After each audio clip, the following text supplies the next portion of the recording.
Welcome.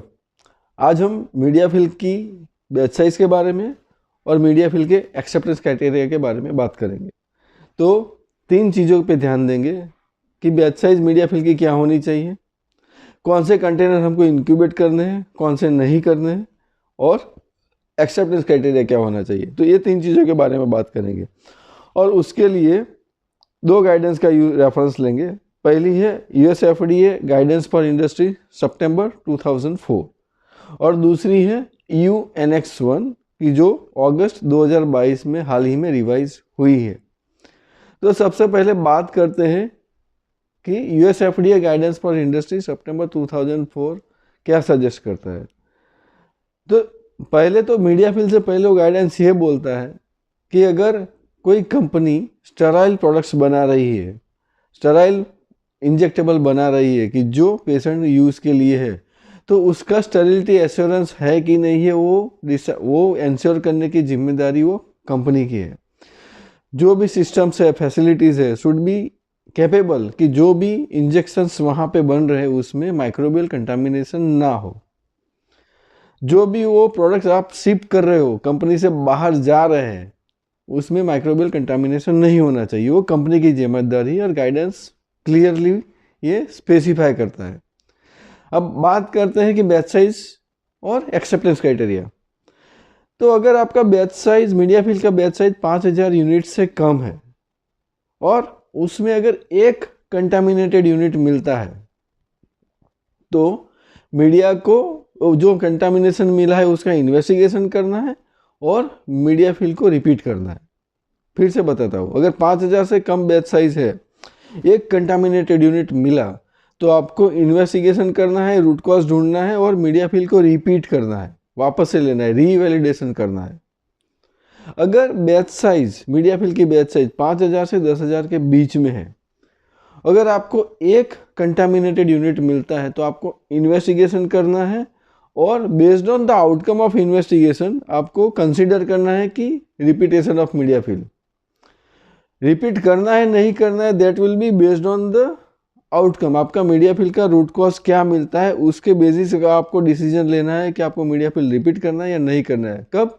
जब batch size 5000 से 10,000 के बीच में हो। अगर आपको दो कंटामिनेटेड यूनिट मिलता है, तो आपको इन्वेस्टिगेशन करना है और रीवैलिडेशन कंफर्म करना है, मतलब रीवैलिडेशन करना ही करना है। 5000 से 10,000 के बीच की बैच साइज है और दो कंटामिनेटेड यूनिट मिले, तो आपको रिपीट मीडिया फिल करना है। पहले इन्वेस्टिगेशन करना है और रिपीट मीडिया फिल करना है, मीडिया फिल रीवैलिडेशन करना है। अगर बैच साइज 10,000 से ज़्यादा है तो क्या? अगर बैच साइज 10,000 से ज़्यादा है मीडिया फिल की, तो आपको एक कंटामिनेटेड यूनिट मिलता है, तो आपको इन्वेस्टिगेशन करना है, उसमें रीवैलिडेशन करना है। ऐसा उन्होंने क्लियर कट स्पेसिफाई नहीं किया है। 10,000 से ज़्यादा की बैच साइज है और एक कंटामिनेटेड यूनिट मिलता है, तो आपको इन्वेस्टिगेशन करना है। अगर दो कंटामिनेटेड यूनिट मिलते हैं, तो आपको इन्वेस्टिगेशन करना है और रीवैलिडेशन करना है।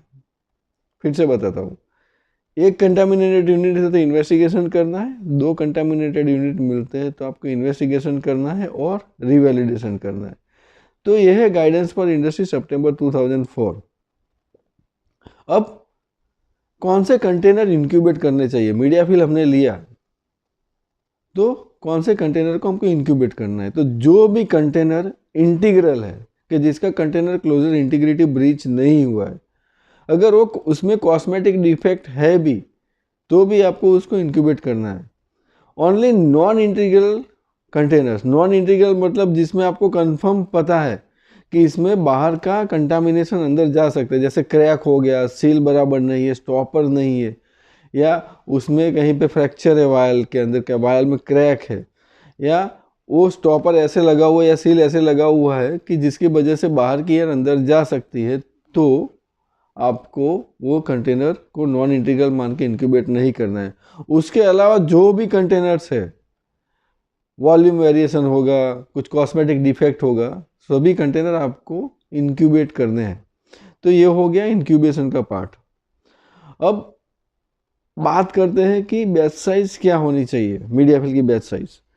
अगर आपका एक्चुअल बैच साइज 5000 से कम है प्रोडक्ट का, तो आपको जो एक्चुअल बैच साइज है वो सिमुलेट करना है मीडिया फिल के अंदर। अगर आपका एक्चुअल बैच साइज 5000 से 10,000 के बीच में आ रहे हैं, फॉर एग्जांपल आपके 4-5 प्रोडक्ट है एक लाइन पे कि जिसकी बैच साइज 5000 से ज़्यादा है बट 10,000 से कम है, तो जो टोटल बैच साइज है उसमें सबसे ज़्यादा वाली कौन सी है वो बैच साइज आपको लेना है। फॉर एग्जांपल प्रोडक्ट ए का बैच साइज 6000 है, प्रोडक्ट बी का बैच साइज 7000 है, प्रोडक्ट सी का बैच साइज 8000 है, और ये तीनों के तीनों प्रोडक्ट एक ही लाइन पे है, एक ही कंटेनर साइज है और 3 अलग अलग बैच साइज है, तो आपको 8000 वाली बैच साइज लेनी है। अगर 10,000 से ज़्यादा की बैच साइज है कॉमर्शियल, तो आपको मीडिया फिल 10,000 से ज़्यादा कंटेनर का लेना है। अगर बैच साइज 50,000 भी है तो आप 10,000 से ज़्यादा की बैच साइज ले सकते हो, लेकिन आपको जो मीडिया फिल का ड्यूरेशन है, फॉर एग्जांपल आपको 50,000 फिल करने के लिए 2 शिफ्ट लगते हैं, तो आपका मीडिया फिल भी 2 शिफ्ट या 3 शिफ्ट होना चाहिए। तो जो भी आपका एक्चुअल प्रोडक्शन सिमुलेशन है वही आपको मीडिया फिल में सिमुलेट करना है, in terms of batch size, in terms of time duration, in terms of कितने ऑपरेटर उसमें इन्वॉल्व होने वाले हैं, इन टर्म्स ऑफ कितने इंटरवेंशन करने वाले हो। तो ये हो गया बैच साइज पे। अभी बात करते हैं UNX1। UNX1 जो अगस्त 2022 में रिवाइज हुआ है, उसमें भी मीडिया फिल के रिलेटेड काफ़ी क्लैरिटी दिया है, बट ये थोड़ा स्ट्रिक्ट है। UNX1 US FDA guidance for industry सितंबर 2004 से थोड़ा स्ट्रिक्ट है in terms of media fill failure. तो सबसे पहले तो UNX1 ये बोलता है कि अगर आपका बैच साइज 5000 से कम है तो फुल बैच साइज लेना है फॉर मीडिया फिल, अदरवाइज आप 5000 से 10,000 के आसपास के बीच में मीडिया फिल के कंटेनर साइज, मीडिया फिल की बैच साइज ले सकते हो। तो ये हो गया बैच साइज का हिसाब किताब। अब एक्सेप्टेंस क्राइटेरिया के बारे में बात करते हैं। तो UNX1 ये सजेस्ट करता है कि zero growth should be target.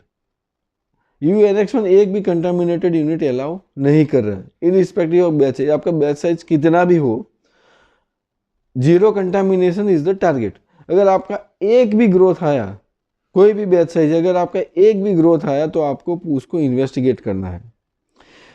थोड़ा कंफर्म रूट कॉज आइडेंटिफिकेशन करना है कि एग्जैक्टली क्या प्रॉब्लम है, इन्वेस्टिगेशन करना है, रूट कॉज बराबर से देखना है, पूरा आपका एसेप्टिक प्रोसेस बराबर से काम कर रहा है कि नहीं कर रहा है, वो इन्वेस्टिगेशन करना है। और उसके बेस पे आपको कम से कम 3 मीडिया फिल लेना है, वो एक मीडिया फिल की बात नहीं कर रहा है। अगर आपका इन्वेस्टिगेशन हो गया, आपको रूट कॉज मिल गया, तो आपको ये इंश्योर करने के लिए कि आपका पूरा का पूरा system is under state of control, पूरा का पूरा जो स्टेबिलिटी एश्योरेंस प्रोग्राम है वो बराबर से काम कर रहा है, system under state of control है, वो इंश्योर करने के लिए कम से कम 3 मीडिया फिल लेने हैं।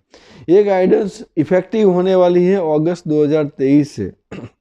तो अगर अगस्त 2023 के बाद अगर आप प्रोडक्ट बना रहे हो और वो यूरोपियन कंट्रीज़ में जा रहा है और अगर आपको मीडिया फिल फेलियर मिलता है, तो आपको कम से कम 3 मीडिया फिल लेने पड़ेंगे आफ्टर योर इन्वेस्टिगेशन। अब ये हमने मीडिया फिल, उसका कितना कंटेनर होना चाहिए, एक्सेप्टेंस क्राइटेरिया क्या होना चाहिए, उसके बारे में बात की। पर दोनों ही गाइडेंस बहुत क्लियर है कि it is the responsibility of the manufacturer to ensure that each and every product, जो भी आप प्रोडक्ट बना रहे हो उसके क्वालिटी की, स्टेबिलिटी एश्योरेंस की जिम्मेदारी आपकी है। कुछ भी गलत होता है तो आप रिस्पॉन्सिबल हो, और अगर कुछ गलत हुआ तो आप पे कार्यवाही भी हो सकती है।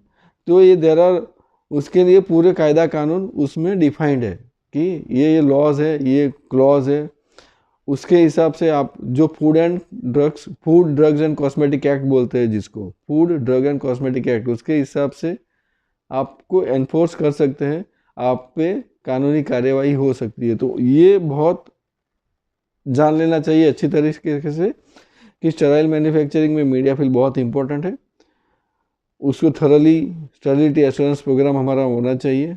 मीडिया फिल शुड सिमुलेट, उसका जो मीडिया फिल हम करते हैं वो प्रोडक्ट के एग्जैक्ट रेप्लिका होना चाहिए, जैसा हम प्रोडक्ट बनाते हैं वैसा का वैसा मीडिया बनाना चाहिए। ये इंपॉर्टेंट फैक्टर्स है। होप ये मेरा छोटा सा वीडियो आपको ये अंडरस्टैंड करने के लिए हेल्प करेगा for more on the media fill. Thank you very much for watching my full video. If you like, you can subscribe to my channel Pharmaben. Thank you.